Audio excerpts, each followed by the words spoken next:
हाँ, male external genital organs epididymis. आपने देखा कि मेल एक्सटर्नल जेनाइटल में बहुत सारे ऑर्गन्स पर हमने चर्चा कर लिया है। आज का जो टॉपिक है वो है एपिडिडाइमिस। अब एपिडिडाइमिस क्या है, इसकी बनावट कैसी है, इसके पार्ट कितने हैं, इसके ब्लड सप्लाई कैसे होती है, इसको नर्व सप्लाई कैसे होती है, इसका वेनस ड्रेनेज कैसे होता है, लिम्फेटिक ड्रेनेज, और साथ ही हम इसके क्लिनिकल एनाटमी पर भी चर्चा करना चाहेंगे।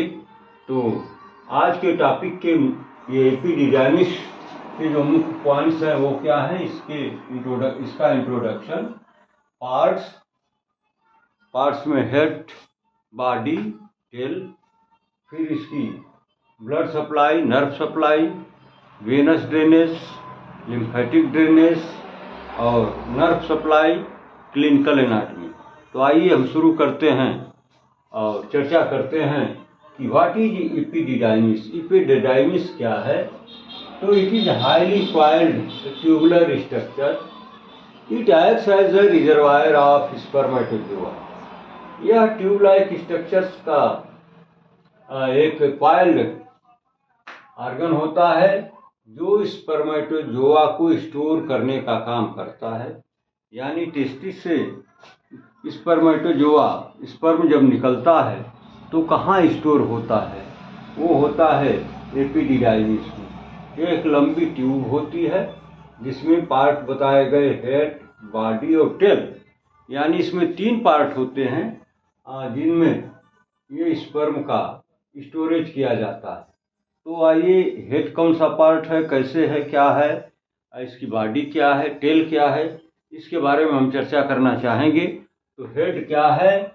तो head is the upper end which is enlarged and connected with upper pole of testis by efferent ductules. ये टेस्टिस से जो स्पर्म को निकालने वाले डक्ट्यूल्स हैं उनको हम नाम देते हैं इफरेंट डक्ट्यूल्स। यानी ऐसे पतले पतले ट्यूब लाइक डक्ट्स जो स्पर्म को टेस्टिस से बाहर निकालते हैं और इस ट्यूब तक पहुंचा देते हैं, उनको कहते हैं इफरेंट डक्ट्यूल्स। तो ये जो हेड है, ये जैसा कि इसके 3 पार्ट बताए गए, हेड, बॉडी और टेल, ये तीनों पार्ट में सबसे इनलार्ज, चौड़ा चपटा बड़ा भाग दिख रहा है, उसको कहते हैं हेड। और ये जो हेड है, अपर जो टेस्टिस का अपर पोल है उससे कनेक्ट होता है, जैसा कि फिगर में आप देख रहे हैं। और ये किसके थ्रू कनेक्ट होता है? तो इफरेंट ट्यूब्यूल्स, डक्ट्यूल्स के द्वारा। इसके बॉडी के बारे में बताया गया है कि it is the middle part of the epididymis. यह एपिडिडाइमिस का मध्य का भाग होता है। और ये कैसे बनता है? तो ये भी एक हाईली कॉइल्ड स्ट्रक्चर ही होता है। और ये कैसे बनता है? Made up of single duct. ये सिंगल डक्ट के द्वारा ही बनता है और वो भी हाईली कॉइल्ड होता है। अब हम बात करेंगे इसके टेल की। तो टेल की विशेषता क्या है कि it is the lower part, जैसा कि आप फिगर में देख रहे हैं, अपर, मिडिल, लोअर। अपर वाला तो हेड हो गया, मिडिल वाला बॉडी हो गई, और ये जो लोअर पार्ट है इसी को हम टेल ऑफ एपिडिडाइमिस का नाम देते हैं। ये कैसा है कि it is also made up of highly coiled duct of epididymis. Same as body, जैसे बॉडी की बनावट है वैसे ही बनावट टेल की भी है, इसमें कोई अंतर नहीं दिख रहा है। It is continuous with ductus difference. ये ऊपर देखिए एक डक्ट निकल के जा रही है जिसको हम नाम देते हैं डक्टस डिफरेंस। ये जो टेल है इसी डक्टस डिफरेंस के साथ ये कंटिन्यू हो रही है। अब इसकी ब्लड सप्लाई के बारे में हम जानेंगे। यानी एपिडिडाइमिस क्योंकि एक बॉडी पार्ट है तो इसको भी ऑक्सीजन न्यूट्रिशन की नीड तो होगी ही। और ऑक्सीजन और न्यूट्रिशन बॉडी के किसी भी ऑर्गन में, किसी भी पार्ट में, यानी हर सेल और टिश्यूज तक जब ब्लड पहुंचेगा तभी वो सेल टिश्यूज अलाइव रहेंगे, ग्रो करेंगे और अपने काम को वो परफॉर्म करेंगे। तो इसके लिए ब्लड सप्लाई जिसके द्वारा की जाती है उस ब्लड वेसल का नाम है टेस्टिकुलर आर्टरी। हाँ, क्या सुना आपने? Testicular artery. तो आपने ठीक सुना, वही आर्टरी जो टेस्टिकल को ब्लड की सप्लाई करती है, उसी की पतली पतली ब्रांचेज इसको भी ब्लड की सप्लाई करती हैं। इसका वेनस ड्रेनेज कैसा है? तो same as testis. Lymphatic drainage कैसा है? Similar to testis. यानी इसके जो वेनस और लिम्फ ड्रेनेज की व्यवस्था है, बाय नेचर जो अरेंजमेंट दिया गया है, वो वही है जो टेस्टिस के लिए। अब इसमें नर्व सप्लाई कैसे की जाती है?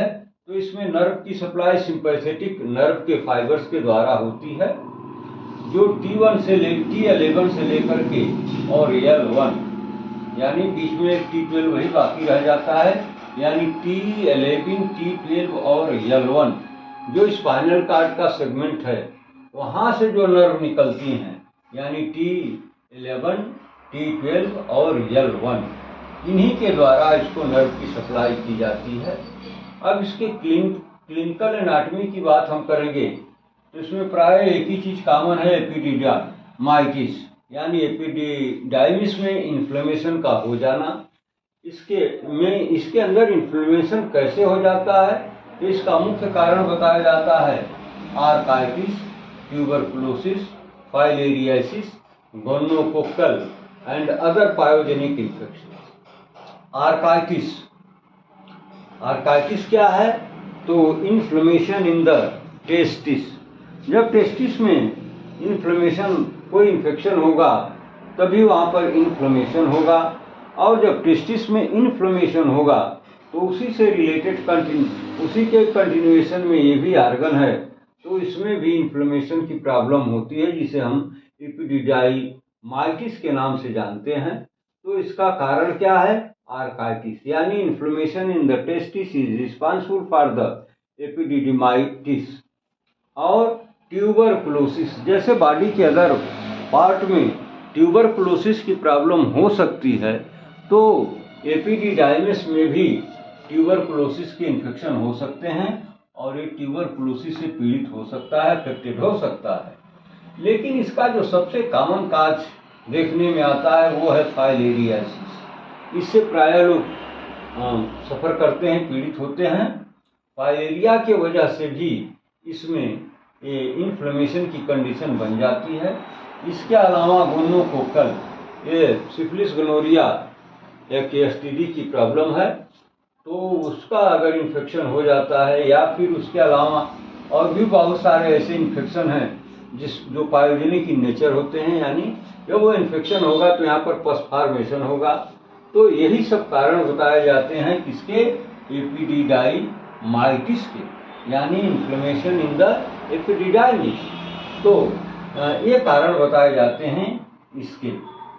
कौन कौन से? Orchitis, tuberculosis, filariasis, gonococcal and so many other pyogenic infections. तो अब इसी के साथ इस वीडियो को, हम छोटी सी वीडियो है इसको क्लोज करेंगे। इसके बाद फिर हम नेक्स्ट वीडियो में स्पर्मेटिक कार्ड जो नेक्स्ट आर्गन है, मेल एक्सटर्नल जेनाइटल आर्गन्स का, तो उसकी अब हम चर्चा करेंगे अगले वीडियो में। अब इस वीडियो की हम यहीं पर क्लोजिंग करते हैं।